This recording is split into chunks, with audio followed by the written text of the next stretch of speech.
est 14h05. Je vous propose qu'on commence pour ne pas prendre trop de retard et puis les participants suivants nous rejoindront en cours de route. Merci à tous d'être présents. Je serai votre animatrice pour cet atelier du colloque du réseau des opérateurs fonciers. Et du coup, on va parler de l'installation d'hébergements insolites sur les territoires, comment faire face au vide juridique. Pour ça, on a fait appel à 3 intervenants qui devraient vous plaire. Julien Péria, qui est porteur de projet à Alpes Bivouac, installé dans les Bauges en Savoie. C'est une montagne, pour ceux qui ne sont pas du territoire, située entre Chambéry, Annecy et Albertville. Dominique Poma, qui est maire à La Tuile, qui est une commune des Bauges sur un secteur un petit peu différent de ce massif de Julien Péria.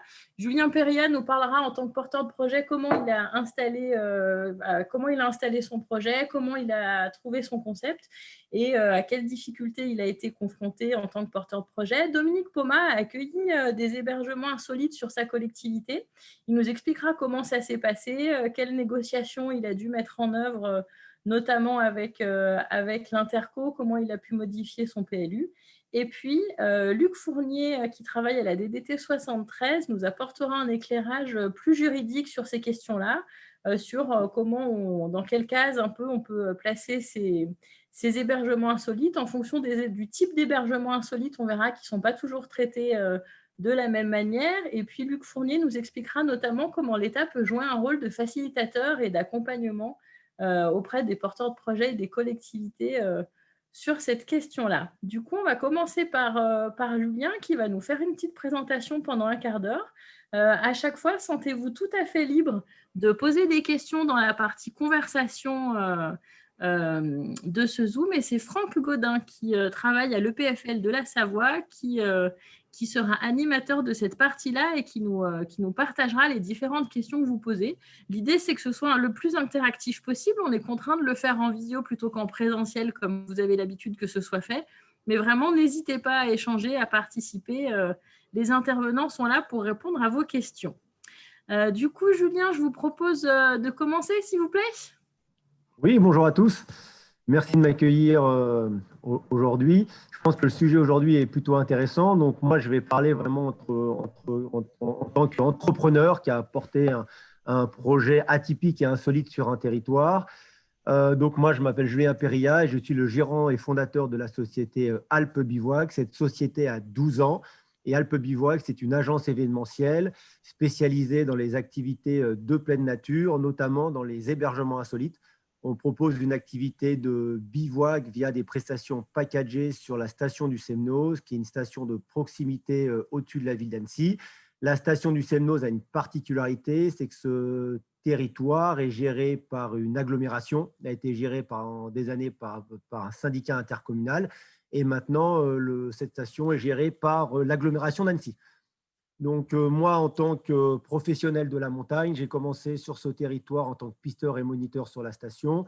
Petit à petit, par passion, j'ai emmené mes clients dormir en pleine nature. Alors, il faut imaginer qu'il y a 15 ans, quand j'ai commencé à faire des balades l'hiver sur la station du Semnoz et que j'ai commencé à proposer des nuits insolites en pleine nature dans des igloos, il n'y en avait pas tant que ça qui le faisaient dans les Alpes et l'insolite était encore un monde un petit peu nouveau. Et on connaissait sur le marché il y a 15 ans que des yourtes ou encore des tipis. Donc, quand j'ai commencé à expliquer à ma station que je voulais construire un village d'igloo, ce village d'igloo serait éphémère et on ferait cette activité principalement l'hiver et notamment sur le domaine touristique de la station. Alors, c'est vrai qu'au début, quand on dit qu'on veut faire 10 igloos géants en pleine nature et qu'on veut faire dormir 50 personnes, on nous regarde avec des grands yeux en disant « mais qu'est-ce qu'il veut faire? Il est fou !» Et puis, finalement, de quelques trous dans la neige, en 2010, j'ai monté sur la station du Semnoz un village d'igloo qui est devenu très rapidement le plus grand village d'igloo de France. Et petit à petit, ce projet qui était principalement hivernal s'est transformé en projet 4 saisons à travers un concept que j'ai appelé Éco-Bivouac. Et l'idée de l'éco-bivouac, c'était de pouvoir créer un grand camp de base éco-conçu qui respecte les grandes lignes du développement durable, dans lequel on a une particularité, c'est qu'on a créé nos propres structures d'accueil et d'hébergement pour assurer la sécurité et l'accessibilité à nos publics tout au long de l'année. dans le milieu montagnard, ce qui n'était pas chose facile parce qu'il nous fallait des tentes qui puissent résister à beaucoup de neige et beaucoup de vent. Et l'idée, quand on fait du bivouac, notamment en pleine nature, déjà, on doit respecter le territoire et le lieu qui nous accueille. Donc ça, c'était les premières valeurs par rapport à notre charte. Et la deuxième chose, quand on a un concept de bivouac, on a beau avoir un concept annuel, l'idée, c'est que nos installations restent précaires, puissent monter, se démonter et puissent être modulables tout au long de l'année. Donc moi, quand j'ai commencé un petit peu ce projet, comme je l'ai dit au début, c'était via une passion. J'ai amené cette idée à la station du Semnoz il y a 10 ans, qui nous ont laissé tout simplement faire des igloos dans la neige l'hiver, ça posait aucun souci. Dès qu'on a commencé à très vite grandir, on a demandé une autorisation tout simplement d'exploiter le terrain sur lequel on faisait notre village d'igloo pour essayer de formaliser un petit peu les choses et essayer de mettre un cadre finalement à ce concept dans lequel faire des igloos. Comment on classe un igloo aujourd'hui, sachant qu'un igloo, ce n'est pas un hébergement dur, c'est fait avec de la neige naturelle, ça reste précaire, ça se module durant tout l'hiver, donc ce n'était pas forcément évident de classer ça. Et quand on a mis des tentes, à partir de là, c'était comment on pouvait classer ces tentes dans un concept qui est finalement modulable et qui varie tout au long de l'année. Donc, d'une petite convention d'exploitation, aujourd'hui, on a 10 ans de recul sur notre activité. On a maintenant une convention d'exploitation du domaine forestier avec l'agglomération d'Annecy.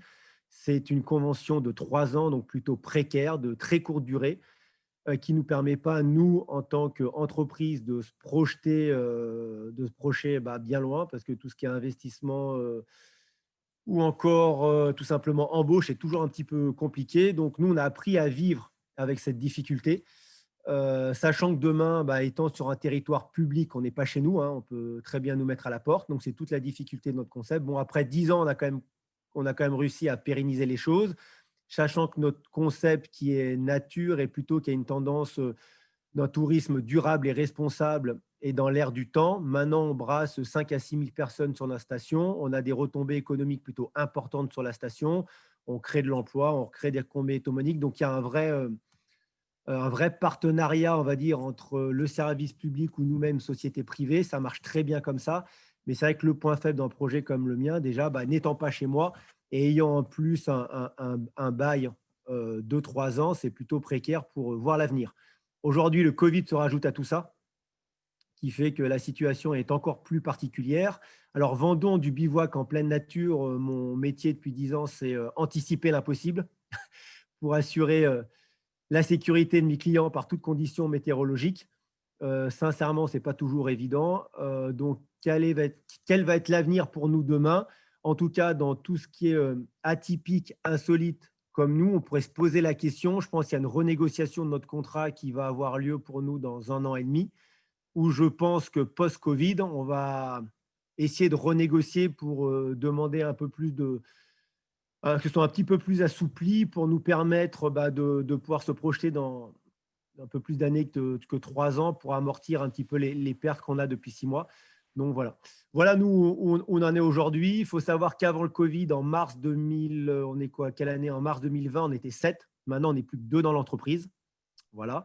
Et puis, on attend la saison d'hiver avec hâte, sachant que quand on nous laissait pour nous la possibilité de travailler, ayant une activité atypique, donc il faut imaginer qu'une prestation chez Alpe Bivouac comme la nôtre, c'est des prestations packagées où on accueille les gens sur une station avec balade, apéro, repas, soirée, animation, nuit et petit déjeuner. L'hébergement insolite, c'est qu'une pièce maîtresse de notre puzzle. Ça fait, voilà, c'est… Donc, chez nous, on est pisteur, accompagnateur, moniteur, secouriste, hôtelier, barman. On rentre dans plusieurs protocoles sanitaires, dans plusieurs réglementations, ce qui n'est pas toujours simple. Et voilà, on attend l'hiver avec impatience maintenant. Julien, est-ce que vous pourriez revenir un petit peu, s'il vous plaît, sur les différentes étapes de mise en place de votre projet? Comment vous avez choisi le terrain? Comment vous êtes rentré en contact avec la collectivité? Et un peu quel a été votre parcours? Par quelles étapes clés vous êtes passé? Oui, alors il faut imaginer que moi, j'avais aucun business model. Je suis un gamin du territoire, je suis un gamin d'Annecy. J'ai appris le ski sur ma station. Ça faisait déjà plusieurs années que je travaillais dessus. Donc, si vous voulez, n'ayant aucun business model ni aucune vision de ce que je voulais forcément faire, hormis de faire partager ma passion au plus grand nombre, moi, j'ai tapé à la porte d'un directeur de station qui m'a renvoyé d'un syndicat intercommunal à qui on m'a fait derrière une convention d'exploitation. Ayant grandi assez vite, petit à petit, on a eu la chance, avec l'agglomération d'Annecy, d'avoir une convention d'exploitation du domaine public, ce qui était plutôt intéressant pour nous. Mais si vous voulez, les étapes se sont faites finalement tranquillement. Je n'avais pas forcément prévu. La seule difficulté qu'on a et qu'on a toujours, c'est comment classer ces activités atypiques et insolites sur notre territoire, sur un domaine forestier qui est en même temps, qui fait partie par rapport au PLU du domaine touristique là de la station. Donc voilà, ça reste toujours un petit peu, un peu tendancieux. On ne sait jamais trop comment nous classer. On n'est pas un hébergement à part entière, on n'est pas un camping, on n'est pas des cabanes non plus dans les arbres. Donc c'est vrai que c'est un petit peu particulier. Et aujourd'hui, ayant un peu un flou juridique, on se rend compte que nous, on a réussi à cadrer notre convention par rapport à notre spécificité. Et c'est peut-être pour ça, n'ayant pas toutes les réponses, qu'on a, nous, un bail un peu précaire. Est-ce que vous vous attendiez à rencontrer de telles difficultés de classement de vos hébergements insolites au début de votre projet? Si vous voulez, au début, je m'attendais à rien. Ne demandant rien et voulant juste me faire plaisir et petit à petit gagner ma vie. Donc, on a mis 6 ans, nous, à pouvoir gagner notre vie et à pouvoir faire tourner l'entreprise. Il faut savoir que l'hébergement insolite, tout ce qui est atypique, prend beaucoup de temps et on ne gagne pas forcément beaucoup d'argent parce que ça génère peu de volume d'affaires. Donc, c'est un petit peu complexe. C'est sûr qu'ayant une activité spécifique, je ne m'attendais pas à qu'on m'ouvre grandement les bras et qu'on arrive à classer par rapport à un PLU ou par rapport à la réglementation d'urbanisation, que ce soit aussi simple que ça. Euh, ouais, sincèrement, je ne m'attendais à pas grand-chose, hein. D'accord. Quand on a préparé un petit peu votre intervention, vous nous avez expliqué qu'une fois obtenu l'accord de la mairie sur laquelle vous souhaitez vous implanter, les choses vont plus vite et ça devient plus facile. Est-ce que vous pourriez nous expliquer un peu cette étape de votre projet?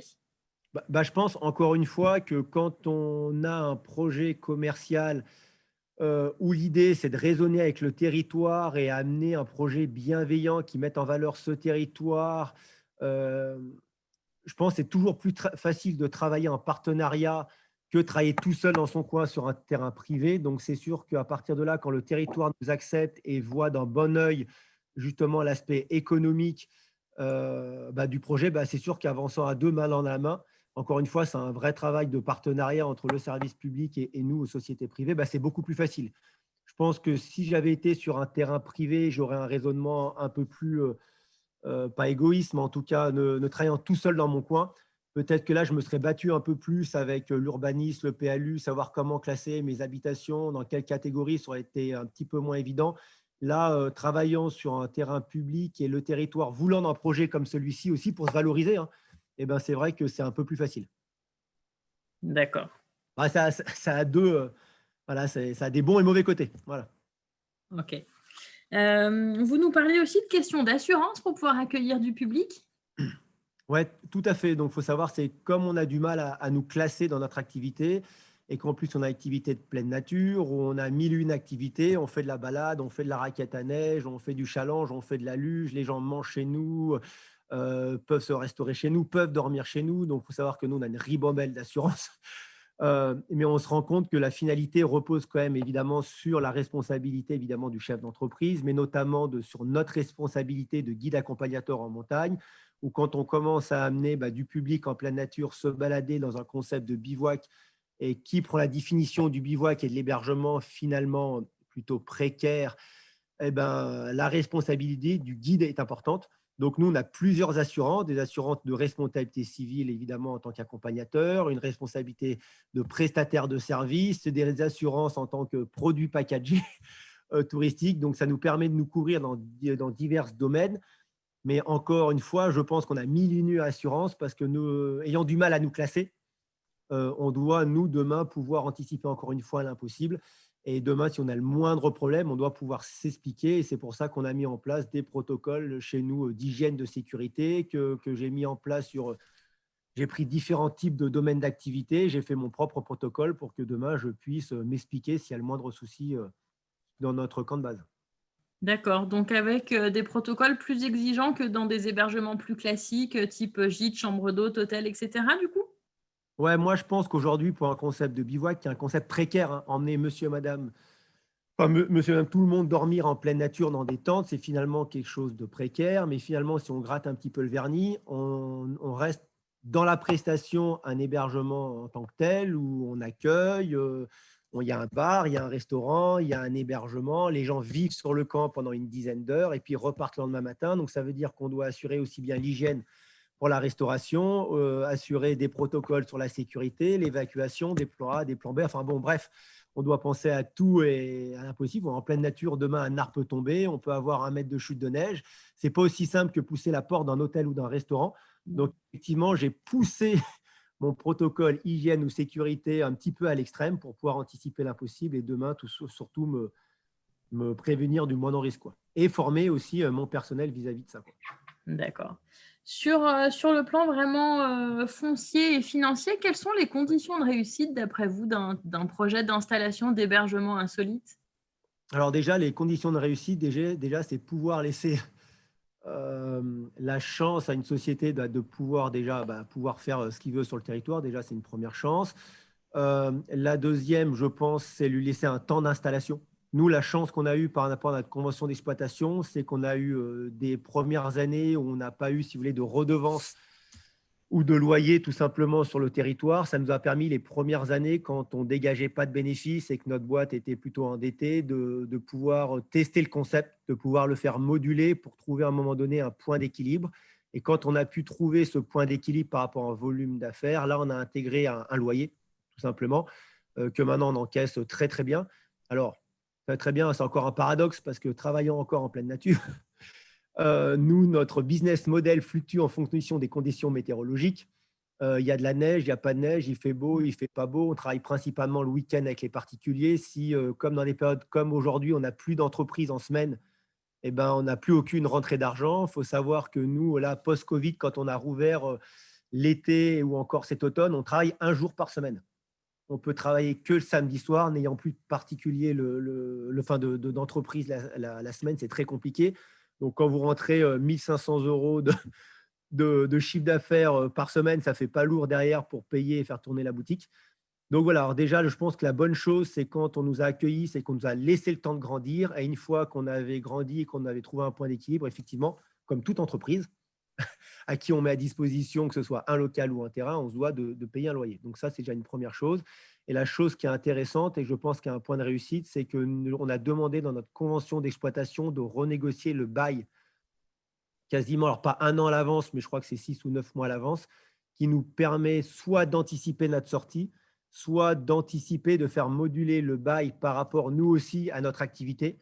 Et si je prends l'activité, ce que j'ai fait il y a 10 ans et l'activité que je fais maintenant, on se rend compte que ça ne fait que évoluer. Parce que la clientèle aussi touristique évolue. On a beau avoir une clientèle rhône-alpine, l'exigence de nos clients évolue avec les années. Il faut savoir que les clients sont de plus en plus exigeants. On va chercher des produits packagés, des produits personnalisés. Et finalement, ce qu'on vendait il y a quelques années, ce n'est pas ce qu'on vend maintenant en 2020. Je crois que l'emplacement géographique aussi de l'hébergement est important par rapport aux métropoles avoisinantes notamment. Oui, tout à fait. Donc ça, c'était une vraie stratégie pour la base. Quand j'ai monté la société, on s'est posé quand même une question. C'était sur un concept de bivouac comme le nôtre, on voulait rendre un concept touristique insolite accessible au plus grand nombre. C'est-à-dire que si aujourd'hui on prend le marché de l'hébergement insolite, on va trouver tout type de panier moyen du client, de la tente du tipi à 25 euros, des nuits en bulle à 300 euros. Nous, ce qu'on voulait, c'était ne pas vendre une nuit sèche, c'était vendre un produit packagé, accueil, balade, apéro, repas, soirée. En tout cas, l'idée, c'était vendre une expérience client. Et quand on parlait d'expérience client il y a 10 ans, on nous prenait pour des fous. Maintenant, c'est la stratégie numéro 1 du marketing touristique sur un territoire. Donc, on voulait rendre en fait ce produit accessible au plus grand nombre. Et pour le rendre accessible au plus grand nombre, on se doit d'avoir une certaine proximité avec les agglomérations.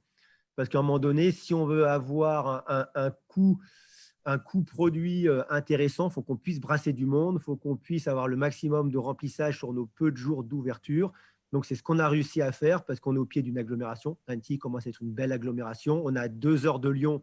Donc, ça, c'est plutôt intéressant pour nos clients et qu'on se rend compte que quand on avait essayé de tester d'autres concepts sur d'autres territoires un petit peu plus loin de certaines agglomérations, étant à 2h30 ou 3 heures, il faut savoir que les clients de Rhône-Alpes sont les Rhône-Alpins en premier. Nous, on a aussi la chance d'avoir les Suisses. Donc, c'est bien d'être à moins de 2 heures de ces clients-là. C'est aussi lié au fait que l'hébergement insolite est marqué par le fait du court séjour? Très court séjour. Alors, je ne parlerai même pas de court séjour, mais de très court séjour. C'est qu'on est vraiment sur une nuit, soit une nuit sèche, soit une nuit packagée. Nous, nos clients arrivent à 18 heures pour partir le lendemain matin entre 10 heures et 11 heures. Donc, ça va finalement très, très vite. Moi, j'appelle ça du très court séjour. Et l'objectif sur du très court séjour, pour nous, en tout cas, l'objectif dans notre charte de développement durable, c'est pouvoir aussi transmettre un message, donner le meilleur de nous-mêmes et en tout cas de nos produits de savoir qu'on met en avant, mais c'est aussi pouvoir, sur un très court séjour, faire de l'offre additionnelle. C'est-à-dire qu'un client qui va venir chez nous sur notre station, il va consommer aussi du ski. Derrière, il va consommer de la remontée mécanique. Il va aller acheter chez le restaurateur le repas sûrement du lendemain midi. Il va peut-être descendre sur Annecy se promener. Donc, l'idée, c'est d'avoir une offre attractive grand public pour attirer le client sur notre territoire et puis après, diversifier notre offre pour faire en sorte que le client puisse rester un jour supplémentaire sur le territoire. Et on se rend compte que nous, en vendant d'autres prestations ou du produit packagé, on a réussi à le faire. Alors nous, par rapport au type de clientèle qu'on a, qui est une clientèle plutôt cadre supérieur, on se rend compte que les clients viennent soit un jour avant, dorment sur la station ou redescendent sur Annecy, consommer un séjour sur Annecy dans un hôtel 4 étoiles. Et ça, on fonctionne bien parce qu'avec un projet touristique comme le nôtre ou d'autres projets touristiques qui peuvent être insolites comme à la Tuile, qui est un très beau projet touristique, c'est une vraie porte d'entrée pour le territoire, pour amener le client. Et je pense, c'est pour ça il faut que les projets touristiques insolites comme le nôtre puissent se démocratiser. Il faut qu'on arrive à trouver, justement, en termes de réglementation, d'urbanisme, comment on peut classer tout simplement ces projets. Parce qu'aujourd'hui, on est une cabane, un yourte, on est une tipi, on est une tente, on est une bulle, on est une chariote. Et on n'a pas fini d'en entendre parce que l'insolite, ça ne fait que commencer. Et aujourd'hui, on ne va pas classer la cabane peut-être de la même façon qu'on classe une tente, parce qu'une tente, ça reste une structure avec une toile. On ne peut pas classer une yourte dans le même classement qu'un chalet parce qu'il n'y a peut-être pas de fondation. Après, il y a une histoire aussi de durée, combien de temps on va laisser s'étendre sur le sol. Et c'est vrai que ce n'est pas forcément évident, c'est un vrai casse-tête. Et ce n'est pas du tout mon métier de réfléchir à ça, je vous avoue. C'est pour ça qu'on est entouré de personnes qui vont pouvoir nous éclairer aujourd'hui. Exactement. Mais c'est vrai que je pense que c'est une vraie porte d'entrée, en tout cas pour une offre touristique sur un territoire. Alors, je me permets de vous interrompre. On est arrivé presque au temps qui nous était imparti pour cette intervention. Très bien. Je n'ai pas de questions qui remontent. Par contre, Ève, tu pourrais peut-être nous montrer les photos des hébergements proposés, parce qu'on est un peu dans de l'hébergement insolite, parmi l'hébergement insolite, en fait, avec l'igloo. Parce qu'on y reviendra, hein, mais c'est vrai que sur les cabanes ou sur d'autres hébergements insolites, on arrive à trouver des solutions en termes d'urbanisme et d'autorisation d'urbanisme. Là, sur les igloos, vous n'avez fait aucune déclaration préalable, aucun dépôt de permis. Non, et pas sur du les tout. tentes, non plus. Alors, sur les tentes, on a une convention d'exploitation qui nous permet avec le territoire de mettre un certain nombre de tentes sur le terrain qu'on nous met à disposition. Aujourd'hui, on avait demandé de faire des déclarations préalables ou un permis d'aménagement pour essayer tout simplement de figer un petit peu les choses. L'agglomération nous a pas demandé, si vous voulez, de travailler plus que ça sur ce sujet-là, parce qu'on a stipulé dans notre convention qu'on ne peut que dans un certain cadre laisser qu'un minimum de tentes sur le terrain, sachant que ces tentes sont posées sur pilotis. L'idée, c'est pas qu'on ait de fondation en dur, c'est des tentes que je démonte aussi une partie de l'année. C'est-à-dire sur l'éco-bivouac, tout se module assez rapidement en fonction du nombre de clients qu'on peut avoir sur le terrain. Donc, on a une base fixe à l'année. Après, tout le reste se module et même la base fixe l'a fait moduler. Enfin, c'est un vrai casse-tête pour nous. Donc, aujourd'hui, on n'a pas forcément de permis de construire ou de déclaration préalable sur notre terrain. D'accord, très bien. Alors, j'ai toujours pas de questions qui remontent. Est-ce que quelqu'un veut intervenir, ou alors on verra après les autres interventions? Bon, si tu n'as pas de questions qui remontent, on va proposer à Monsieur Poma de se présenter, de nous présenter son territoire. Merci et puis, à tous. du coup, Merci. Les deux projets, merci beaucoup Julien. Et du coup, les deux projets qui ont été mis en place sur sa commune, n'hésitez pas à poser les questions au fur et à mesure. Et puis Franck les synthétisera. Vous pouvez les écrire au moment où elles vous viennent. Et on y répondra à la suite de l'intervention de Monsieur Poma. Très bien. Est-ce que vous m'entendez? Oui. Alors, Alors, je suis Dominique Pomat, je suis le maire redoublant de La Tuile et je suis le président de l'Office du tourisme de Grand Chambéry.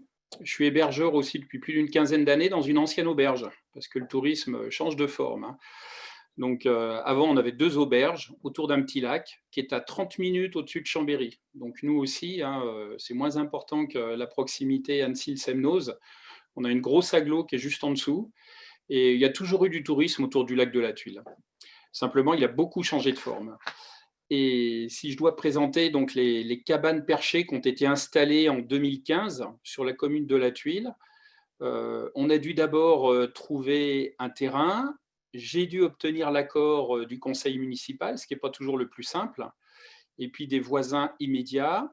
Et ensuite, on a fait bravement une modification de PLU. Donc ça occupe une bonne année pour avoir le zonage qui permettait d'avoir une zone naturelle loisir, je crois que ça s'appelle, pour pouvoir implanter ces 5 cabanes qui ont 20 mètres carrés de surface intérieure et 20 mètres de terrasse.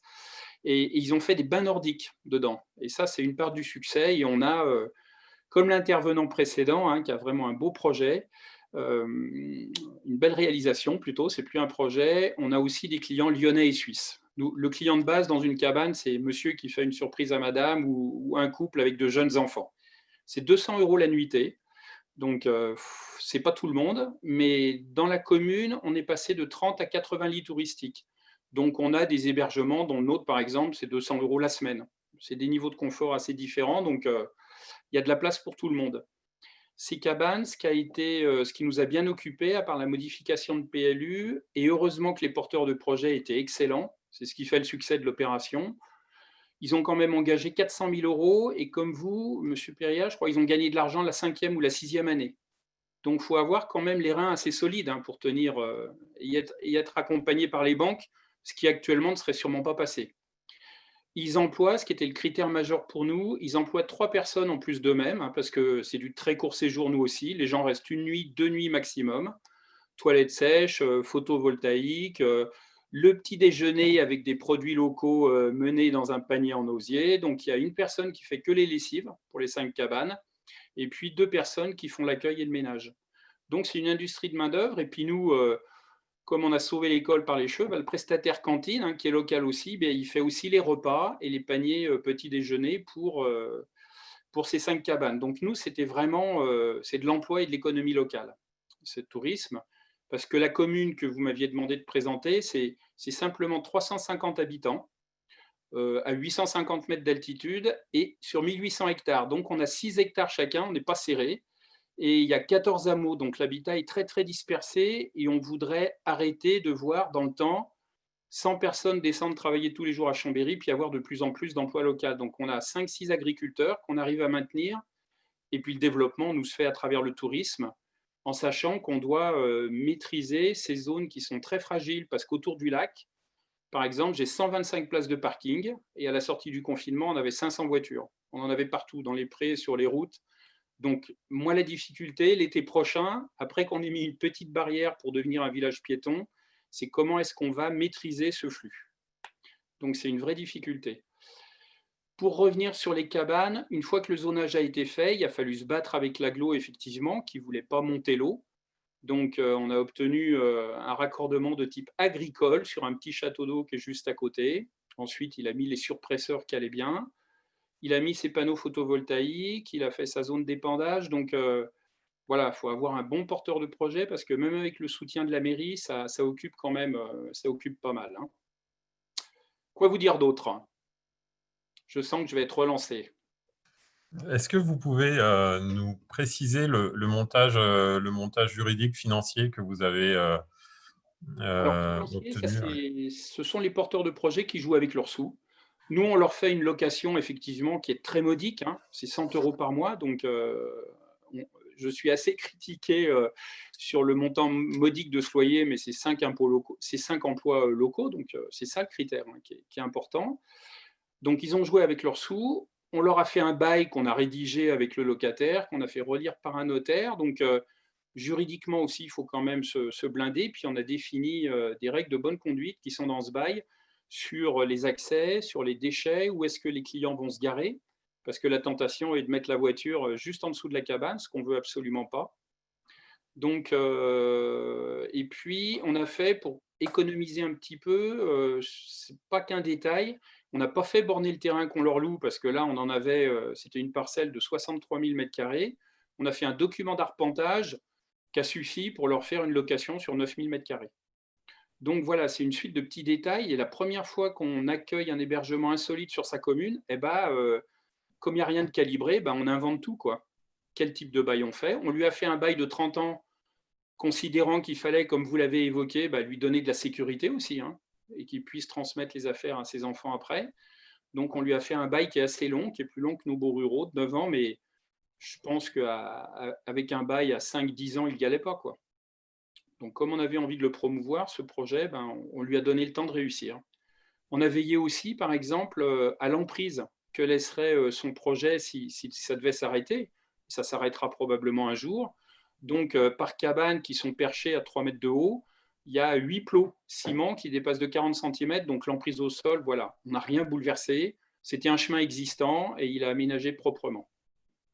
Donc, j'indique que les porteurs de projets qui ont maintenant un autre projet sur la commune voisine des Aillons, hein, sur le Mont Pelat, qui sera encore plus compliqué à mener. Il y en avait un qui était électricien, poseur de panneaux photovoltaïques, donc ce qui était aménagement des cabanes, il savait faire, et elle était responsable de la com chez Alibert.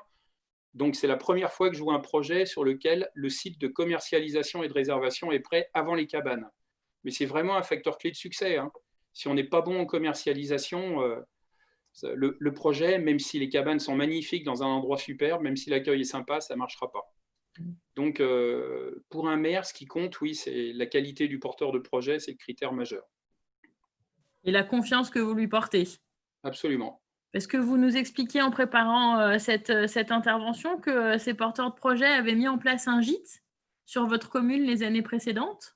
Alors c'est ça, ils avaient, et c'est vrai, hein, ils avaient repris la porcherie qui était fermée depuis 30 ans, donc l'album photo qui relate la réhabilitation est intéressant. Et donc, ils avaient réussi à faire dans cette ancienne porcherie, dans un coin pas facile, un très joli gîte de 8-10 personnes. Donc, quand on réussit ça, on pouvait prendre le risque sur les cabanes. Et sur le projet que vous avez dans les tuyaux en ce moment, du coup, est-ce que vous pouvez nous en parler un petit peu? Alors, depuis cet été, il y a un bivouac, hein, sur un terrain privé, mais qui nous permet de faire une maraude sur les bivouacs sauvages autour du lac, hein, les places à feu. On leur a ouvert la salle des fêtes à l'arrière pour qu'au moins l'aspect toilette et parking soit bordé. Et puis, on a une demande assez pressante de tiny house, 3 tiny house. Donc là aussi, le problème, c'est que les plus jolis points de vue chez nous sont sur un hameau où l'eau manque. Donc, on n'est même pas en agricole, on est en agricole protégé. Donc là, ça sera compliqué d'obtenir l'autorisation, même si on discute sur le fait d'avoir des tiny houses qui bougent selon les saisons. Parce que selon les saisons, le bon point de vue, il n'est pas toujours forcément au même endroit. Mais là, on rentre vraiment dans une zone qui, pour les urbanistes, est presque inconcevable. Donc eux, ce qu'ils veulent, c'est des zones fixes, dédiées tourisme, avec l'eau, avec les accès. Donc là, je ne sais pas trop comment on va s'en tirer, mais le concept est vraiment intéressant. Puis pareil, le porteur de projet est pas mal. Donc sur ces tiny house, j'ai cette difficulté du zonage. Et puis, c'est vrai que c'est compliqué de... Ce que je voudrais, c'est avoir sur la commune que de beaux projets touristiques. Autant dans une maison dure, on voit passer le permis de construire, parce que pour les 5 cabanes, ils ont fait un permis de construire. Ils ont construit 3 cabanes, puis la 4e, puis la 5e. On voit les choses se faire. On peut intervenir au fur et à mesure. Alors que des tiny house qui se déplacent, je ne peux ni garantir qu'ils ne vont pas aller sur un pré exploité par un agriculteur, ni qu'ils vont se mettre en plein milieu d'une réserve de chasse. Donc, c'est vrai que c'est plus compliqué à cadrer. Donc, je pense qu'on va essayer d'ouvrir sur des secteurs stabilisés, quoi. Mais le tiny house, oui, c'est le truc de ces années, quoi. C'est en ce moment. Alors, vous avez évoqué la question de l'urbanisme. Du coup, je me permets de rebondir pour le projet des tiny house, ou tiny, pardon, house, oui, comme pour les cabanes. Le thème de l'atelier, c'est le vide juridique concernant l'habitat insolite. C'est votre constat, le vide juridique? Alors, quand j'aurai eu ma réponse, je pourrais vous dire il n'y a pas de vide juridique, mais pour l'instant, j'attends depuis un petit moment quand même. L'Aglo s'est organisé, on est passé en PLUI pour faire au moins une modification par an. Donc, je suis inscrit dans la modification qui démarrera en avril. On leur a posé tout le projet et pour l'instant, effectivement, ils sont très embêtés avec cette notion de tiny house déplaçable. Donc, aujourd'hui, oui, moi, je n'ai pas de réponse. Et pour les cabanes, vous nous aviez parlé plutôt de difficultés pour modifier le PLU, pour… Eh ben, c'est que c'est long et puis je le redis, hein, tous les conseils municipaux ne sont pas branchés tourisme, hein, sur les communes d'à côté, ça coince. Et puis, les exigences, dans leur tête, les instructeurs, ils sont câblés pour faire des maisons.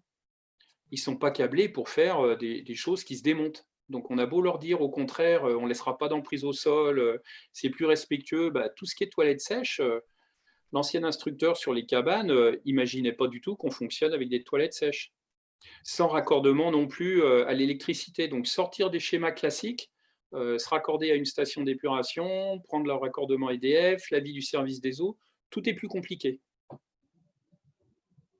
Okay. Après, il faut être têtu. Hein, puis…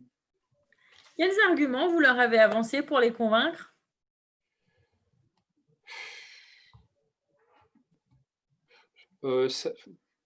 Bon, l'emploi local, et c'est certainement les arguments que j'avais employés. Et puis après, ils ne sont pas là non plus pour nous punir. Après, ça se règle sur un autre registre, quoi. C'est-à-dire que moi, quand j'explique que sur la commune, il n'y a que 3 vocations, hein, on a failli fermer l'école. Il y a le bois, on a une très très grosse forêt, mais le marché du bois actuellement, il est tellement tombé bas. Il y a eu tellement de bois malades, scolides, baustriches, que les marchés du bois sont saturés, donc je ne peux rien faire sur le bois. L'agriculture, ce qu'on peut faire de mieux, c'est de la maintenir. Ils vivent, mais on n'arrive pas à la développer, donc il me reste le tourisme. Donc c'est plutôt les arguments de type économique qui, je le pense, nous ont fait obtenir et la qualité du projet. La qualité des photos, la qualité du dossier. Hein. D'accord, très bien. Monsieur Péria nous parlait de partenariat public-privé. C'est également votre constat. J'ai l'impression qu'il faut vraiment être accord et marcher main dans la main pour que le projet se développe. Voilà, partenariat public-privé, ça évoque aussi pour moi, en tout cas, des financements croisés. Mais oui, si on ne marche pas ensemble, un privé, ça sera compliqué qu'il y arrive malgré l'opposition de sa mairie ou de son service urbanisme. Donc, oui, il faut vraiment mettre ça en avant. Je ne sais pas si vous m'entendez. Oui. Ouais, moi, je pense que ce que me dit M. Poma, c'est le projet. J'entends mon projet dans ses propos, c'est assez rigolo. Il faut savoir que vous me posiez la question l'autre jour, est-ce que finalement c'est bien ou pas bien d'être sur un territoire public? Donc, il y a toujours des bons et mauvais côtés. Mais ce qu'il faut voir aussi, c'est que je pense qu'on soit privé ou public, quand on accepte des projets comme ça, bah, chacun s'y retrouve aussi. Mais surtout, on voit la vraie motivation de M. Poma. Donc, quand on est un porteur de projet et qu'on est face à des gens comme monsieur, bah, c'est vrai que c'est tout de suite plus facile de porter un projet et que sans le territoire, sans déjà le maire, hein, le premier interlocuteur, c'était le maire, comme moi, c'était le directeur de ma station. Ensuite, ça a été le maire et ensuite, on arrive à l'agglomération. On se rend compte que sans la motivation de certaines personnes, des beaux projets comme celui-ci, finalement, passent complètement à travers. Et on arrive souvent dans des flux juridiques parce que c'est tellement spécifique, c'est tellement nouveau, c'est tellement à part entière. Et nous, on n'a pas d'eau, pas d'électricité, on a une charte de développement durable qui fait 25 pages. On met tout le monde en avant, on consomme du territoire à gogo. Donc, c'est vrai que quand on va voir des juristes urbanistes et qu'on leur dit on fait ça, dans quel cadre on rentre? Est-ce qu'on rentre dans le cadre du bâtiment parce qu'on a une tente qui fait moins de 20 mètres carrés? Et quand on commence à l'expliquer qu'on va la démonter 3 fois par an, ou qu'on va la déplacer, d'un coup, ce n'est pas évident. Mais on se rend compte que ça ne peut marcher que grâce à des partenariats et en tout cas à des gens motivés comme monsieur. Et voilà, je tenais à vous féliciter. Bravo. Ça fait plaisir d'entendre un discours comme le vôtre. Merci.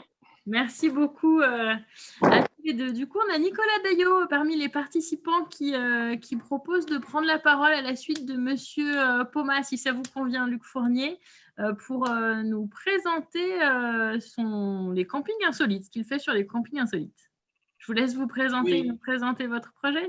Oui, merci beaucoup. Et puis, je m'excuse auprès de monsieur Fournier de prendre la parole avant lui.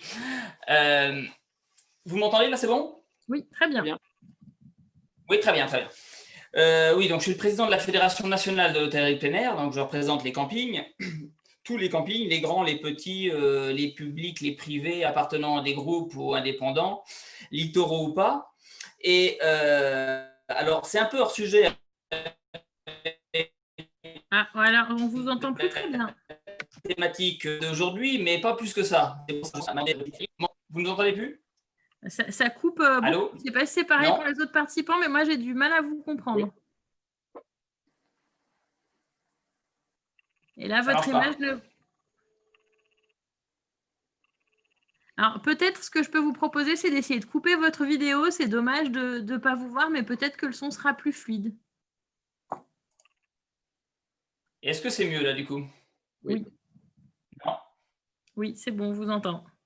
D'accord. Bon, j'espère que la connexion va tenir jusqu'au bout. Je vais tâcher d'être concis. Oui, donc je disais, Sylvain m'a demandé d'intervenir, même si ça peut paraître un peu hors sujet avec la thématique, puisqu'on parle de vide juridique. Et moi, je vais vous parler d'un objet qui aurait vocation à pouvoir accueillir plus facilement de l'insolite, c'est-à-dire le camping. Alors, derrière le vocable camping, il y a des réalités extrêmement variées. Il y a les grands campings du littoral, les campings moyens qui sont la grande partie des campings. 2/3 des campings ont moins de 100 emplacements. Un grand camping, c'est 300, 400, 500 places. À la montagne, ils sont souvent plus petits. La proportion de campings à foncier public est plus importante. Mais des campings, il y en a sur tout le territoire national, à la montagne, sur le littoral, à l'intérieur et évidemment surtout dans la ruralité. Et c'est vrai que, je laisserai M. Fournier rentrer dans le détail, mais dans un camping, on peut mettre 4 objets particuliers qui collent particulièrement bien avec la problématique de l'insolite. C'est la tente, la caravane, la résidence mobile de loisirs et l'habitation légère de loisirs. Et avec ces 4 objets, vous pouvez mettre à peu près tout ce qui correspond à de l'insolite. De la tente, je ne rentre pas dans le détail.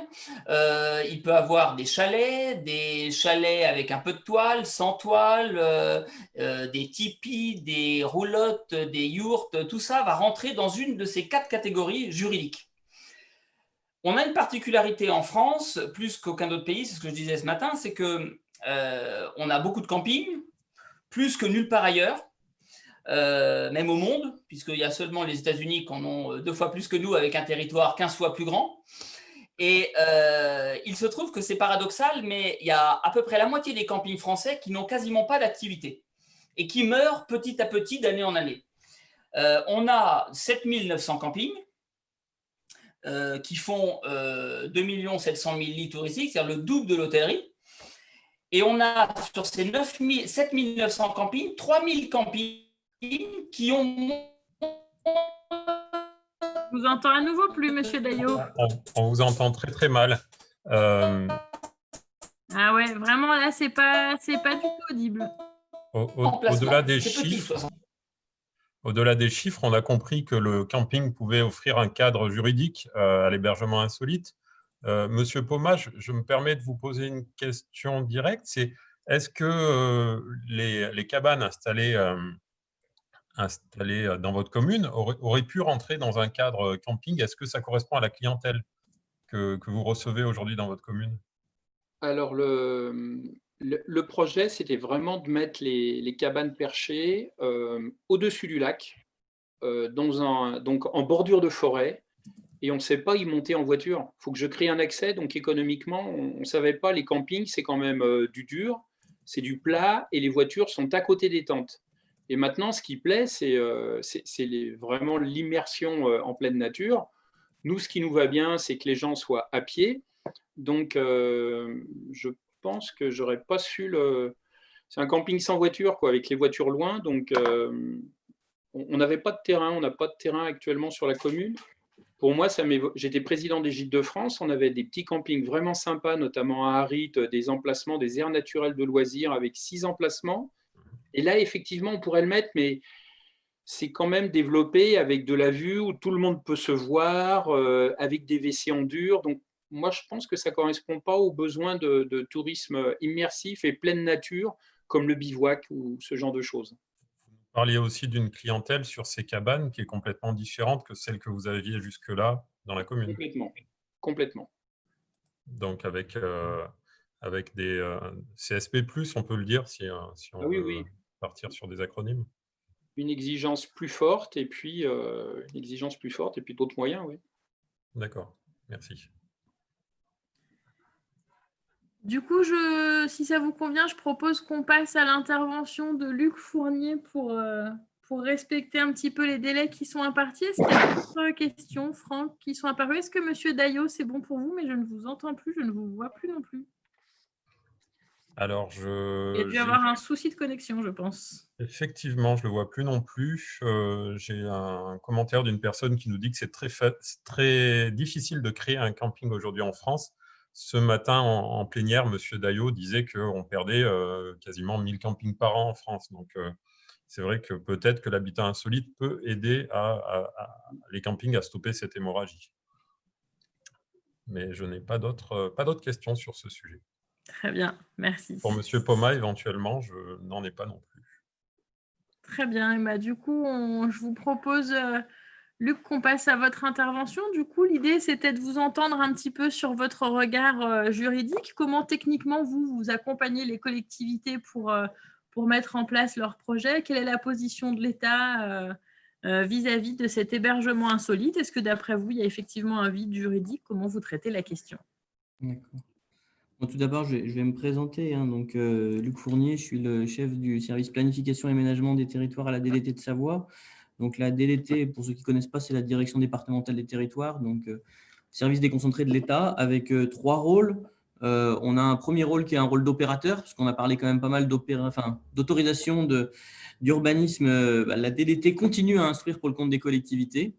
En Savoie, on instruit pour 8 EPCI sur les 18, donc ça fait quand même plus de 2000 actes par an, donc on est quand même encore très présent. Donc ce que je vous dis, ce n'est pas simplement de la théorie, c'est aussi au quotidien les autorisations qui peuvent nous arriver, comment est-ce qu'on les traite.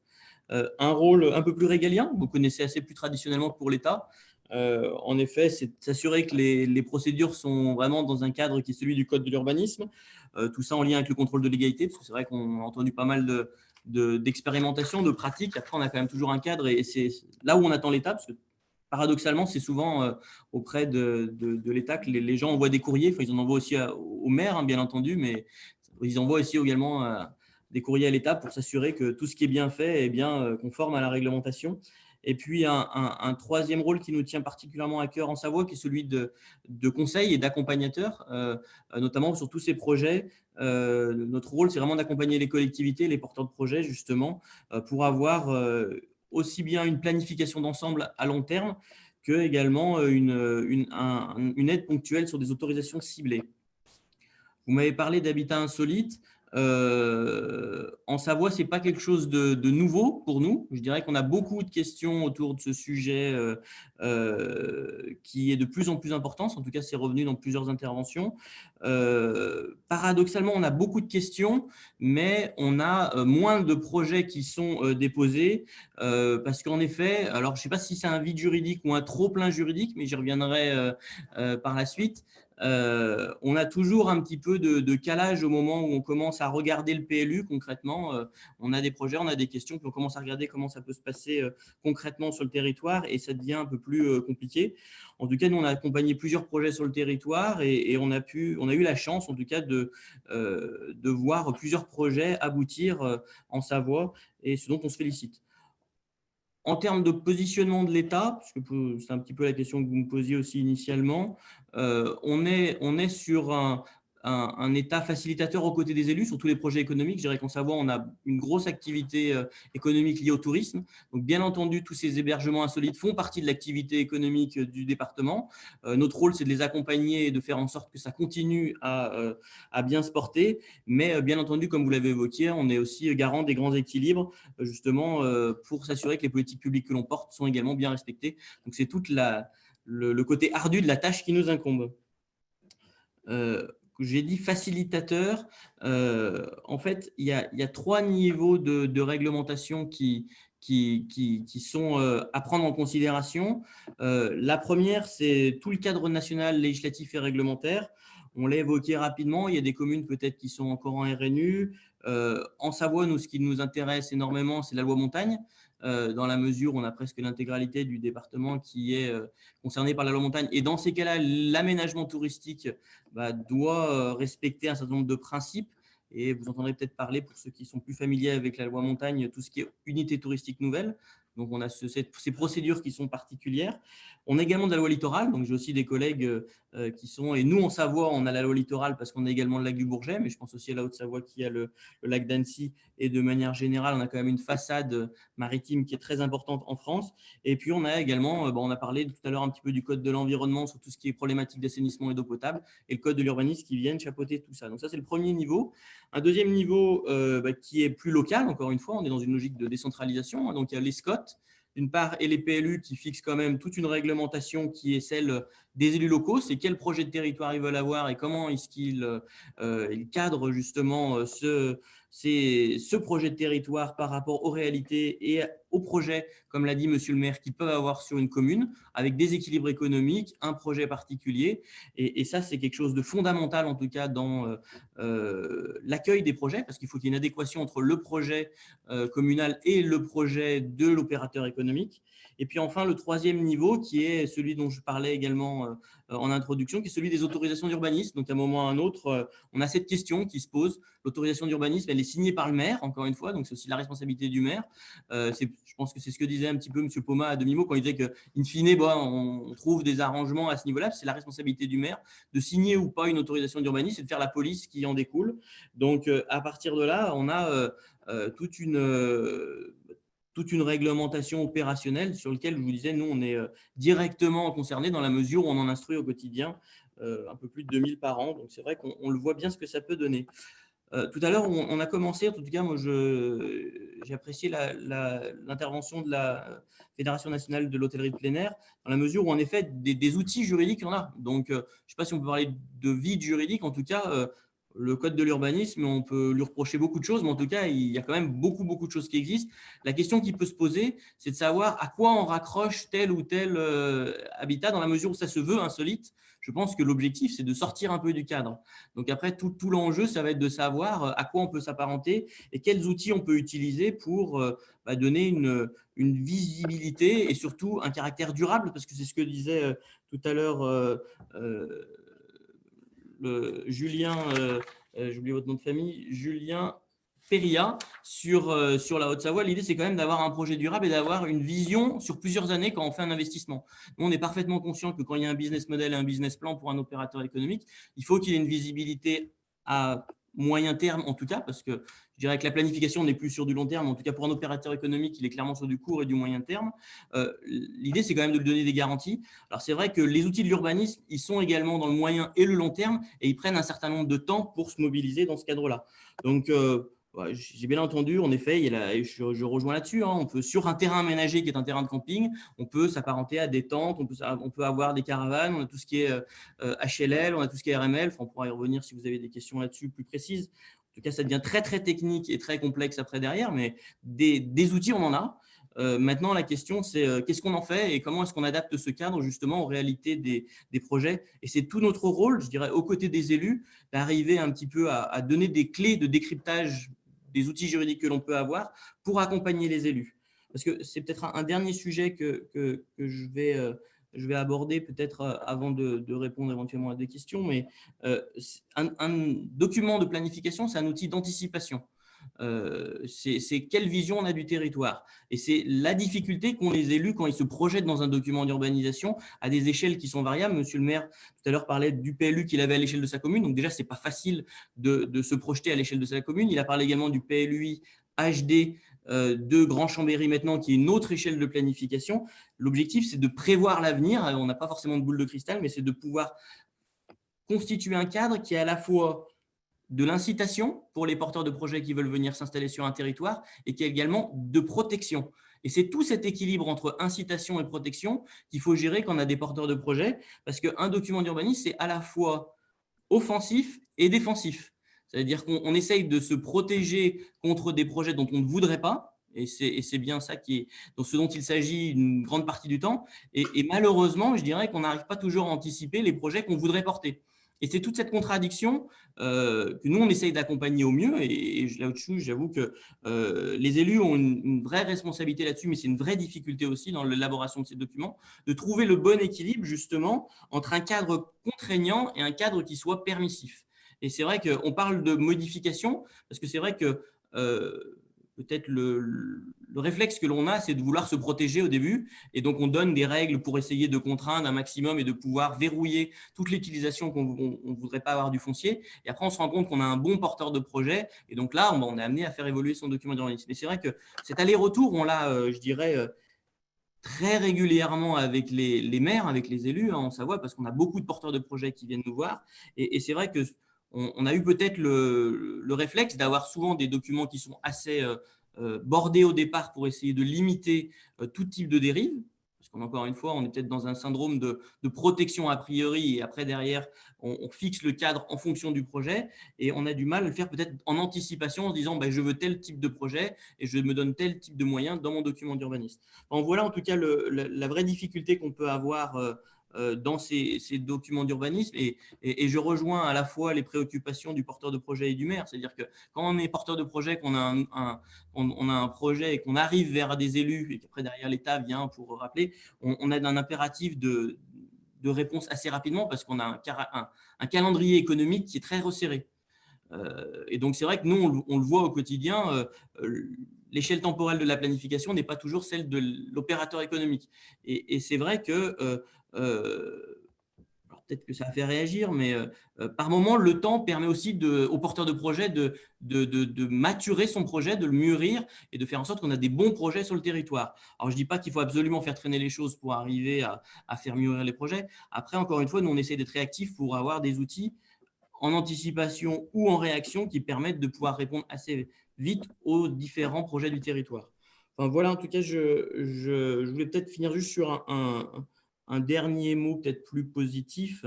C'est vrai que dans nos territoires où on a quand même une vraie dimension économique autour du tourisme et on sait à quel point c'est important pour le tissu économique. C'est vrai que le souci de s'adapter à la clientèle, il est omniprésent. En tout cas, moi là-dessus, je rejoins les propos de Julien Perria là-dessus. Tous les projets, en tout cas, qui sortent aujourd'hui, notamment en Savoie, c'est dans une logique perpétuelle de s'adapter aux besoins de la clientèle. Donc, c'est vrai qu'on essaye de s'adapter également au projet. Malheureusement ou heureusement, on a un cadre réglementaire et législatif qui est celui qu'il est. Il a beaucoup évolué ces dernières années, peut-être même trop, parce qu'on n'arrive plus forcément à savoir dans quel cadre on doit pouvoir vraiment évoluer. En tout cas, ça permet de pouvoir donner les règles du jeu et de pouvoir ensuite construire des projets dans la durée, parce que l'idée, c'est aussi de pouvoir instruire tout ça dans la durée. Voilà, en tout cas, je ne sais pas s'il y avait d'autres questions à proprement parler, mais je vois qu'il commence à y avoir 2-3 commentaires. Ça me semble assez complet. Je vois à la fois une question dans la conversation que Franck pourra nous transmettre. Et puis à la fois, dans l'ordre que vous le souhaitez, j'aimerais bien entendre Julien Perria sur cette question du temps de la maturation et puis Dominique Paumas sur cette question de quel équilibre entre protection et possibilité d'agir sur le territoire. Franck, je ne sais pas ce que tu en penses. On pourra aborder les questions dans la foulée et puis on laisse M. Perria répondre s'il le souhaite. Alors, je vous rouvre votre micro. C'est bon, j'y suis. Oui, donc pour répondre à votre question sur la pérennité et le temps, excusez-moi, tout qui sonne. Effectivement, je n'ai plus la même réflexion 12 ans après qu'à mes débuts. Je pense qu'au début, on s'idéalise toujours un projet. On essaye de le border, sécuriser aussi bien pour nous que pour les gens qui nous font confiance. On essaye de toujours anticiper. Mais à un moment donné, je pense, dans un projet insolite, on doit aussi avoir conscience de se dire qu'on doit mettre une jauge. C'est-à-dire étant atypique, étant insolite, ayant une activité un petit peu à part entière, sur un territoire exceptionnel sur lequel on nous laisse travailler. Je pense qu'au bout de 10 ans, moi, mon raisonnement, c'est on doit accepter de mettre une jauge. C'est-à-dire qu'à un moment donné, moi, j'ai dû accepter que dans mon établissement, je vais ouvrir que certains jours de la semaine. Je vais pouvoir à l'année accueillir qu'une certaine capacité de clients. Je ne vais pas pouvoir mettre 25 tentes au milieu de la forêt, mais qu'un certain nombre. Et ça, c'est important et c'est quelque chose qu'on a dû comprendre avec le temps parce qu'au début, on est poussé par un aspect économique où l'objectif, c'est grandir et faire du chiffre d'affaires, de la rentabilité, donc 3, 4 ans, 5 ans. Et puis, on se rend compte que petit à petit, quand on a un rythme de croisière et si on a bien travaillé, qu'on a la tête sur les épaules, petit à petit, nous, on arrive à un point, et je pars que en mon nom, où notre objectif n'est plus de grandir, c'est voire même d'essayer d'en faire moins, mais mieux pour améliorer le service et la qualité de ce qu'on peut proposer à nos clients. Donc voilà, il faut accepter qu'à un moment donné, sur un tourisme insolite, atypique, durable et raisonné, on se doit de mettre des jauges. Et en tant qu'entrepreneur, ce n'est pas facile parce que notre objectif, c'est aussi de gagner de l'argent à un moment donné. Et quand on se met une limite, des fois, on a du mal à dire non à certains groupes à certains moments de l'année. Mais je pense que vis-à-vis d'un partenaire qui est le maire, le territoire qui nous fait confiance, quand on travaille en pleine nature et qu'on nous laisse la chance de travailler sur ce territoire exceptionnel, ça doit marcher dans ce sens-là. Voilà, on n'est pas une chaîne, on n'est pas Euro Disney, malgré qu'on fasse vivre des émotions et qu'on mette des étoiles plein les yeux à nos clients tous les week-ends. On doit accepter à un moment donné que le projet évolue et qu'on doit mettre une jauge. Et je pense que ça, c'est important. Et c'est le temps, en tout cas moi, qui m'a appris ça. Et aujourd'hui, nous, on essaye même de réduire le volume de clients de notre établissement. On a accepté le fait de gagner moins d'argent. Et donc ça, c'est quelque chose que j'ai réussi à mûrir après 12 ans d'activité. Merci. J'ai deux questions pièges pour Luc Fournier. Attention, il va falloir sortir le code de l'urbanisme. Peut-on qualifier, apparenter les modules constitutifs d'un bivouac de mobilier à l'usage du public? Qu'est-ce que vous aviez en tête par mobilier à usage du public? C'était la question que je me posais. Est-ce que c'est un équipement public pour vous Alors, on peut peut-être ouvrir le micro de Christophe pour qu'il nous précise sa question. Oui, bonjour à tous. Bonjour. Luc, bonjour, Christophe de Chassé à Tout France. Ah oui, bonjour Christophe. C'est pas une question piège, mais c'est juste, je me place dans le cadre de l'itinérance et j'aime bien ce que vient de dire Julien sur ce côté des élus qui acceptent de mettre à disposition une partie d'un territoire communal dans l'idée de faire passer des gens sur leur territoire et de répondre ainsi à un besoin d'itinérance. Et on se posait la question de est-ce qu'on peut assimiler ça à un banc public ou vous voyez, c'est une installation pour un bivouac qui serait un banc public, enfin, je schématise, et qui dans ce cas-là n'aurait pas besoin de rentrer dans toute ne pas être un camping, ne pas être un PRL, un HLL, etc., mais être quelque chose de définissable comme un module ouvert au public, que le public peut utiliser, mais vraiment dans une notion de passage très court terme. Et voilà, je ne sais pas si je sais qu'il y a des territoires et des parcs naturels régionaux qui sont allés sur cette hypothèse. Ouais. Après, la difficulté, Christophe, c'est que autant quand tu as un banc ou que tu as un panneau ou que tu as la signalisation, tu n'es pas créateur de surface de plancher. Autant si d'après ce que je commence à sentir dans ta question, c'est d'avoir potentiellement un toit. En fait, c'est un petit peu ça le sujet. Et là, très rapidement, on vient dans un autre registre qui est celui des constructions, et surtout de la création de surface de plancher. Et là, de ce point de vue-là, le code de l'urbanisme est assez clair. En tout cas, quand on commence à dépasser certaines surfaces, c'est soumis à autorisation. Et puis, au-delà de ça, comme je le disais tout à l'heure, il faut aussi voir ce que peut dire le PLU. Parce que comme je le disais, il y a des PLU et monsieur le maire citait l'exemple tout à l'heure de sa zone qui était agricole protégée et qui était pas forcément, qui ne permettait pas la réalisation dans l'immédiat, en tout cas, de ces tiny house. C'est pas parce que le code de l'urbanisme ne prévoit pas d'autorisation pour un type de construction particulier qu'on peut la faire dans la mesure où le PLU, lui, peut l'interdire également. C'est vrai que très régulièrement, moi je suis appelé devant le juge justement en pénal, parce que là c'est du pénal, on n'est plus dans de l'administratif. Quand on commence à faire des constructions et qui ne sont pas forcément soumises à l'autorisation d'urbanisme, mais qui ne sont pas autorisées par le PLU, le procureur peut s'en saisir. Donc c'est vrai que c'est ça qui est toujours un peu délicat sur ces sujets-là, c'est qu'en effet, on a des outils qui sont très très forts parce qu'il y a des dérives dans certains secteurs qui sont assez préjudiciables, donc il y a des outils qui sont puissants. Et c'est vrai que ça dépend encore une fois de l'objet que l'on veut autoriser sur un territoire donné. Oui, non, mais tout à fait. Mais après, encore une fois, l'idée, c'est peut-être d'avoir une approche au niveau du document d'urbanisme pour valider, notamment si c'est de la grande itinérance, pour rebondir sur ce que tu disais, on a potentiellement, au moment où on élabore le document d'urbanisme, une connaissance des grands GR. Enfin, nous, dans les Alpes, on a plutôt ça. Donc, on a les grands chemins d'itinérance qui nous permettent d'identifier en gros là où potentiellement il y a des besoins. On a travaillé aussi avec le Parc national de la Vanoise sur ces sujets-là. On identifie clairement là où il peut y avoir des choses, là où il peut y avoir des besoins en termes d'hébergement ou autre. Et à partir de là, on peut anticiper dans le document d'urbanisme un zonage particulier qui permette la construction d'infrastructures particulières. Si nécessaire, si on est en zone de montagne, il faudra également passer par une procédure UTN et puis le moment venu par une autorisation. Pour, encore une fois, l'objectif, ce n'est pas de se mettre dans une usine à gaz, c'est de donner de la visibilité aux porteurs de projets sur un territoire donné et de leur dire, voilà, la construction que vous faites, peut-être que ça va prendre un petit peu de temps au démarrage, mais une fois que ce sera fait, ce sera dans la durée et vous aurez de la visibilité. Vous aurez un ouvrage qui sera construit et qui sera pérenne. En tout cas, j'avais bien entendu ça tout à l'heure. On est à la fois sur de la qualité de produit, mais également sur de la pérennité d'une exploitation touristique d'un territoire. Donc, peut-être que c'est un peu frustrant au début, parce que ça ne répond peut-être pas à l'immédiateté de la réalité économique des porteurs de projets, mais également, l'objectif, c'est de donner une vision et un sens à l'équipement touristique du territoire. Ouais. C'est porté par des petites communes, souvent, qui ne sont pas toujours… Voilà, qui n'ont pas l'expérience de M. Poma ou Savista et pour qui ce sont des choses assez complexes à mettre en œuvre. C'est vrai que de ce point de vue-là, nous, État, on est dans une logique de décentralisation, encore une fois. Donc, on accompagne les élus locaux sur leur projet de territoire. Mais il faut bien avoir en tête que de ce point de vue-là, ce sont les élus locaux qui définissent leur projet et quelle dimension touristique ils veulent donner à leur projet de territoire. En tout cas, M. Poma l'avait clairement identifié comme une de ses priorités, comme il disait qu'il y avait également l'agriculture et puis la forêt sur son territoire. Le tourisme en faisait partie. La chance que j'ai en Savoie, c'est que beaucoup d'élus ont identifié également cette dimension-là dans leur projet de territoire. D'accord, mais c'est là où moi je suis sur l'itinérance vélo et c'est vrai que du coup, c'est plutôt porté par des départements, des régions qui sont convaincus de l'intérêt et qui sont face en fait à des élus locaux qui ne voient pas ça comme ça forcément. Ok, j'ai bien compris. Merci.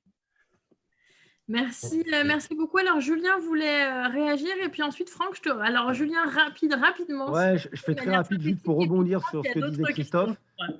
Juste pour rebondir sur ce que disait Christophe, j'ai eu la chance de travailler sur différents projets, que ce soit sur la Chartreuse, le Jura, la Savoie ou autre, sur des itinéraires de randonnée où les gens qui m'ont sollicité souhaitaient, pour le territoire, mettre des tentes à disposition des clients randonnés.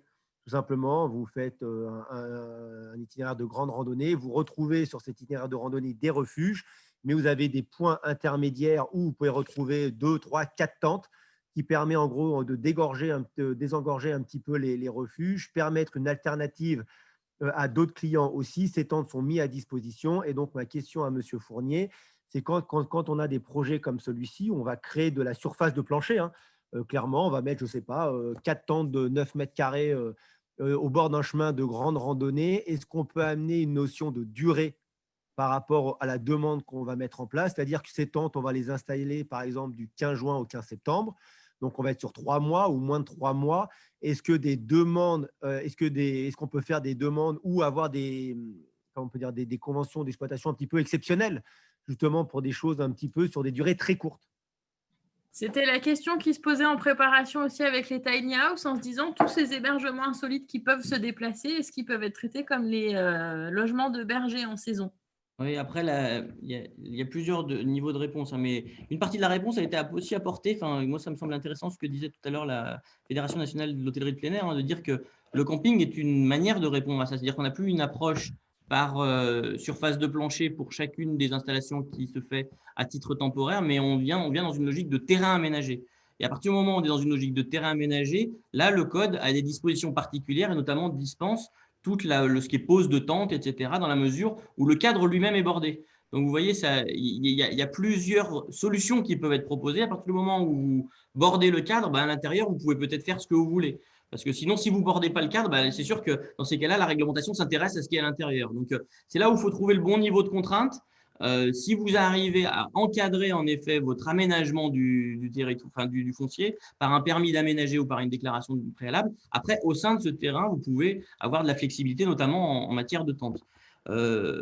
Premier niveau de réponse par rapport à tout ce qui était temporaire, parce que c'est un petit peu la question que me posait Ève Renaud tout à l'heure sur est-ce qu'on peut avoir des permis temporaires sur ce genre d'équipement, parce qu'on a un outil qui existe également dans le code de l'urbanisme qui est la possibilité de donner des permis temporaires pour des constructions qui répondent à un certain nombre de critères. Donc là, malheureusement ou heureusement, je dirais le code de l'urbanisme encadre strictement les critères qui permettent de pouvoir faire de l'habitat, des permis temporaires. Ils sont définis au R 421.5 du code de l'urbanisme. C'est très compliqué de rentrer dans ces critères. très franchement, moi, je ne recommande pas d'essayer de s'y frotter, dans la mesure où peut-être que ça peut être une solution transitoire, mais en tout cas, si on veut avoir de la visibilité, et pour un opérateur économique, il va acheter l'équipement, il aura besoin de visibilité sur le moyen terme, il faut qu'il ait un permis pérenne pour que les banques puissent lui prêter de l'argent. Enfin, en tout cas, moi, je me place de l'autre côté. À partir du moment où je suis plutôt organisme bancaire et qu'un porteur de projet vient me voir avec un permis temporaire, ça m'inquiète dans la mesure où je ne sais pas s'il pourra continuer à exploiter son bien dans la durée. Donc, c'est vrai qu'on a trouvé des solutions parce qu'on avait des problématiques d'hébergement de bergers, notamment pour lutter contre la prédation du loup dans certains endroits où on avait des cabanes qu'on transportait par hélicoptère. On a pu arriver à avoir ce type d'outils. Mais néanmoins, on est très rapidement passé dans un caractère pérenne. Et en fait, juste l'outil nous a permis de gérer la transition et la modification du PLU et la délivrance des autorisations d'urbanisme qui étaient pérennes. Donc, encore une fois, des solutions et de l'imagination, on en a. Le Code de l'urbanisme offre un champ de possibles qui est quand même assez intéressant. À partir de là, je dirais qu'il n'y a pas une solution qui est valable. Il y a surtout des risques juridiques qui sont liés à chacune des solutions qui peuvent être trouvées. Et puis aussi des solutions qui sont plus ou moins adaptées aux impératifs économiques des porteurs de projets. Donc, c'est là où il faut qu'il y ait une discussion qui soit assez fine. Et c'est ce que nous, on essaye de faire en Savoie, aux côtés des élus, parce que M. Poma a bien entendu saisi Grand Chambéry, mais qui est en contact avec nous. Donc, c'est vrai qu'on réfléchit à la réponse collectivement que l'on apporte sur les projets de cette nature-là, dans la mesure où, comme je le disais, on a moult solutions, on se rend bien compte des impératifs des porteurs de projets. Il faut toujours trouver cet équilibre entre préservation et puis incitation et encourager l'innovation économique sur nos territoires. Merci. J'ai 5 questions qui viennent toutes de Madame Pelletier de la région Auvergne-Rhône-Alpes, si je ne me trompe pas. Luc, tu as peut-être déjà répondu à certaines de ces questions. Alors, rapidement, à partir de combien d'unités d'hébergement faut-il un permis d'aménager et ou un permis de construire? Et quand faut-il basculer dans un parc résidentiel de loisirs? Oui, alors là, c'est encore une fois pas simple de répondre, parce que déjà, ça dépend si les équipements ont une vocation d'hébergement principal ou d'équipement de loisirs. Donc déjà, la réponse n'est pas la même en fonction de l'utilisation du type de bien. Donc, en fonction de… Si on est sur de l'hébergement permanent, le permis d'aménager devient nécessaire à partir de 2 résidences installées. Donc, on est sur cette logique de résidence installée. Et après, derrière, sur de l'habitation de loisirs, on est dans une logique qui dépend encore une fois, si on est dans un terrain aménagé ou pas dans un terrain aménagé. Donc, encore une fois, il faut aller creuser derrière en fonction du projet. Je dirais que la réponse dépendra de ce point de vue-là, sachant que pour le permis d'aménager, peut rentrer également en compte la surface et notamment pour la réglementation qui s'applique. Parce que je pense au camping en zone de montagne, à partir de 2 hectares, on arrive aussi dans un registre du TN local. Donc, il y a tout un millefeuille, je dirais, d'autorisation qu'il faut bien avoir en tête. Encore une fois, nous, on peut accompagner là-dessus les collectivités, parce que c'est vrai que souvent, les collectivités sont les interlocuteurs des porteurs de projets. Nous, on essaye de le faire aussi au mieux pour que tout le monde y trouve sa solution. Et alors après, derrière les autres questions, c'était… Alors, quelle différence d'un point de vue d'un document d'urbanisme entre l'implantation d'un mobil-home ou d'un HLL? Je ne crois pas qu'il y en ait. Non, il n'y en a pas, à mon sens. Ouais. Quelles zones du PLU peuvent accueillir des HLL? Ça dépendra des PLU. Je dirais que c'est un peu on peut faire preuve d'innovation et d'intelligence dans la création des PLU. Je dirais que le code nous fixe un cadre de base qui est les zones A, N, U et AU. Et à partir de là, on les indice, comme on peut avoir… Tout à l'heure, monsieur le maire parlait de la zone AP comme agricole protégée. Je dirais que le P n'engage que le PLU qui le crée. Donc, on peut avoir du A ce que l'on veut, du N ce que l'on veut. Après, la difficulté, c'est qu'en zone agricole, on ne peut pas avoir tout type d'éléments. Donc, c'est vrai que traditionnellement, nous, en Savoie, on est plus sur des vocations N. On indice la zone naturelle et on fait du N camping ou avec tout type d'indissage et un règlement qui va bien dans le PLU pour pouvoir bien encadrer ce que l'on veut accueillir dans ce type de terrain aménagé. Merci. Alors, Ève, il nous reste du temps encore pour quelques questions. On était censé terminer à 15h15, il est 15h19, mais si on essaye alors. D'accord pour déborder, on peut déborder de 5 minutes. Alors là aussi, je pense que tu as déjà répondu à la question, mais à quelle réglementation est soumis un particulier qui souhaite implanter une cabane au fond de son jardin pour accueillir des touristes? Malheureusement, je dirais qu'il faudrait presque mettre quel ELS et puis réglementation avec un gros S, dans la mesure où on est à la fois sur du code de l'urbanisme, donc on a quand même une logique d'implantation. Après, derrière, comme le disait justement Julien Perriat tout à l'heure, il y a quand même potentiellement tout ce qui est ERP et autres. Et là, ça dépend en fait, encore une fois, de la capacité de la surface. Donc, si un particulier souhaite implanter une cabane au fond de son jardin pour accueillir des touristes, tout dépend de la surface de cette cabane au fond du jardin, du nombre de touristes qui viennent la fréquenter et puis de ce qu'il peut y avoir comme zonage sur sa cabane au fond du jardin. Enfin, en tout cas, au niveau du code de l'urbanisme, il y a ça. Et après, derrière, je suppose qu'il peut y avoir potentiellement aussi le code de l'environnement qui peut, en fonction de ce que disait tout à l'heure Monsieur Poma, en fonction de si c'est raccordé ou pas avec de l'assainissement. Enfin, en tout cas, je dirais que moi, je fais avec le cadre réglementaire et législatif qu'on me donne, mais en l'occurrence, il peut y avoir en effet plusieurs obstacles et plusieurs réglementations à vérifier. En tout cas, notamment en termes d'ERP, d'encadrement de public. De toute façon, Julien Perriat leur parlait de tout ce qui était lié au code des sports pour les accompagnateurs en moyenne montagne. C'est aussi quelque chose qui permet d'encadrer l'accueil de public en montagne. Merci. Alors, encore une question. Est-ce qu'un camping déclaré en mairie, un petit camping, peut accueillir des hébergements insolites ou uniquement des emplacements nus?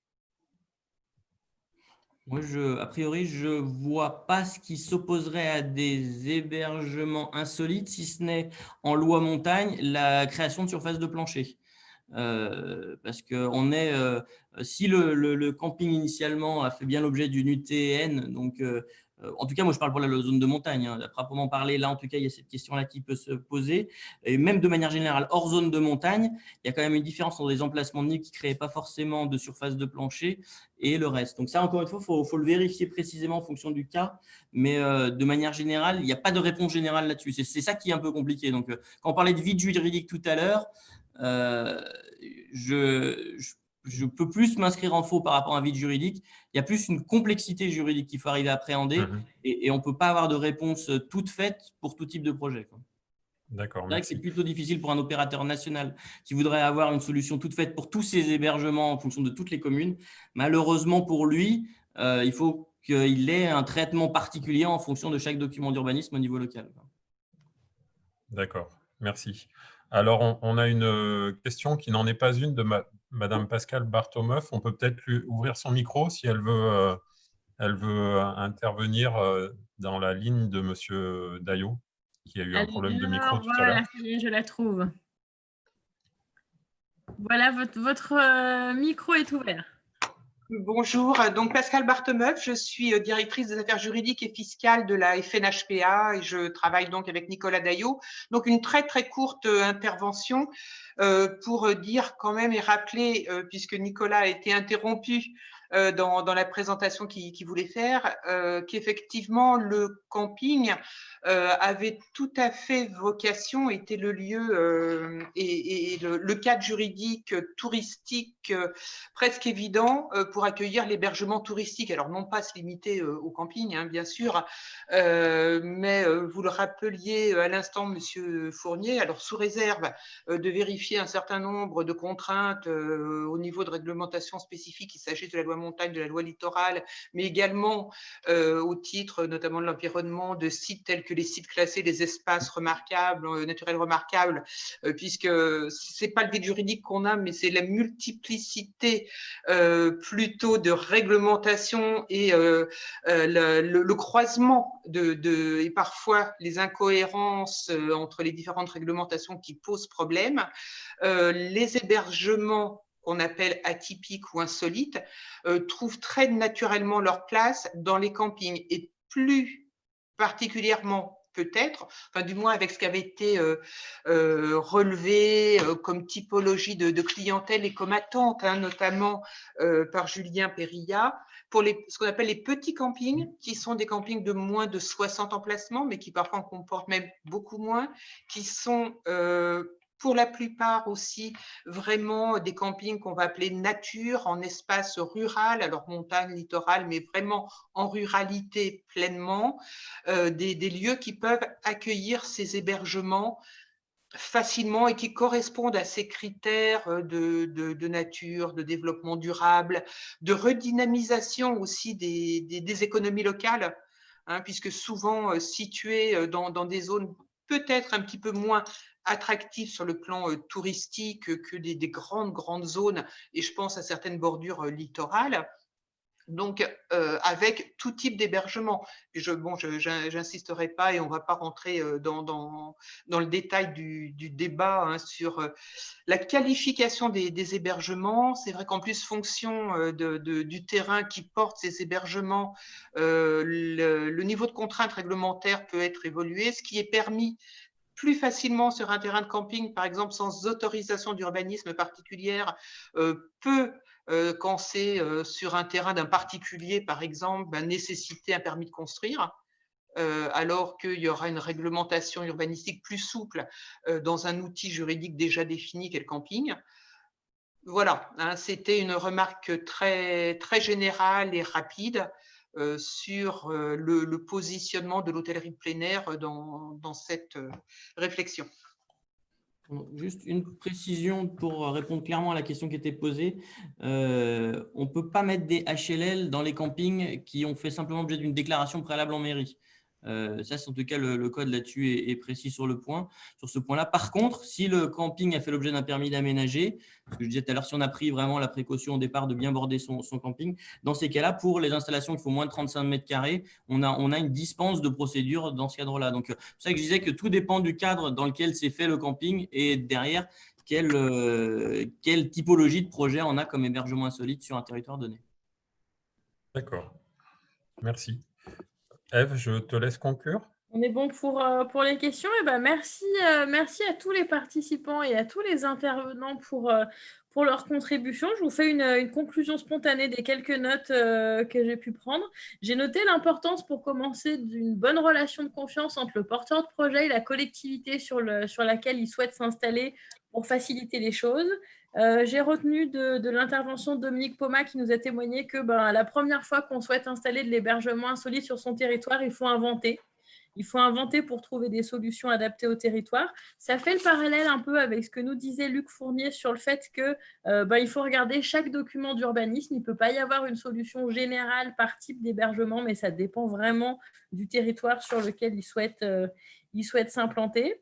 Qu'il n'y a pas tant de vide juridique que ça, mais plutôt une complexité à savoir où placer son hébergement insolite dans toute la réglementation, avec les particularités des lois montagne ou des lois littorales pour les territoires qui en bénéficient. Voilà, plutôt l'idée de savoir à quel cadre il faut raccrocher son projet, avec quelques pistes de solutions, notamment via les documents de planification, où les élus ont à trouver un équilibre entre incitation et protection sur leur territoire, et peut-être une piste de solution vers les terrains aménagés comme les campings aussi dans certains cas. Je retiens aussi de l'intervention de Julien ce qu'il disait sur l'importance de mettre une jauge dans les projets d'hébergement insolite, qu'il faut accepter qu'on n'en installe pas forcément une grande quantité, mais que c'est la qualité qui prévaut. Et c'est ce qu'on retrouve aussi dans les attentes de Dominique Poma, en disant que sur sa commune, il est attentif à la qualité des projets. Ça peut aussi être important dans la relation de confiance entre porteurs de projets et élus. Voilà pour ce que j'ai noté. Est-ce que les uns et les autres, vous souhaitez dire un dernier mot qui vous semble important et qui n'a pas été dit entre les intervenants et Franck? Ou est-ce que c'est bon pour vous? Alors moi, je dirais simplement que j'ai apprécié d'entendre parler d'État facilitateur. Enfin, j'entends parler des services de l'État facilitateur quand on a une complexité juridique derrière.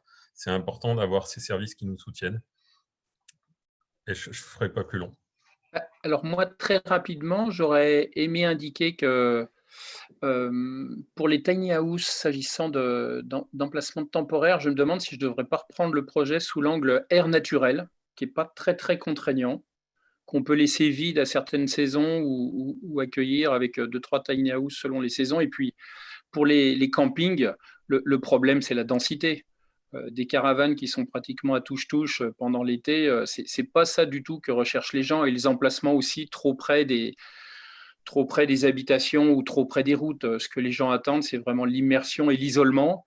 Par contre, quand on a la chance d'avoir peut-être un petit camping sur sa commune, c'est vrai que je pousserais plutôt à le dédensifier ou à le modifier en interne que d'aller chercher d'autres secteurs en pleine forêt.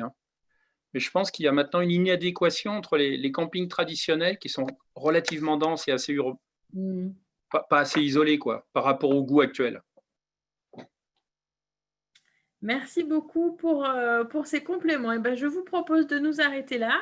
Merci à tous pour cette heure passée ensemble. Et puis, on se retrouve pour certains en plénière dans une demi-heure.